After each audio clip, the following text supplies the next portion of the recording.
Phone tapping కేసుపై కీలక వ్యాఖ్యలు చేశారు మంత్రి కోమటిరెడ్డి వెంకటరెడ్డి. రేపో మాపో ప్రభాకర్ రావు మన దేశానికి వస్తారని, ఆయన ఎవరి పేర్లు చెబితే వాళ్లు జైలుకు వెళ్తారని అన్నారు. ప్రభాకర్ రావు అప్రూవర్గా మారితే తాము జైలుకు వెళ్లాల్సి వస్తుందని హరీష్ రావు, కేటీఆర్ ఆయనను ఇండియాకు రానివ్వట్లేదని అన్నారు. ప్రభాకర్ రావు మన జిల్లా ఎస్పీ చేసిండు, డిఎస్పీ చేసిండు, మన పరువు పోతున్నది. అమెరికాకు పోయి 16 నెలలు అటే పోయిండు.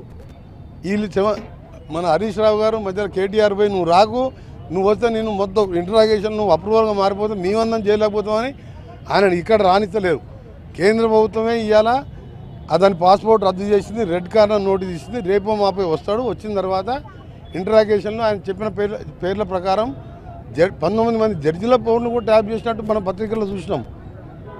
సినిమా ఇండస్ట్రీ హీరోలని, బిజినెస్ మెన్ని ఎక్కడనో అసలు అడిగినది ఎప్పుడు చూడలే మనం దేశ చరిత్రలో.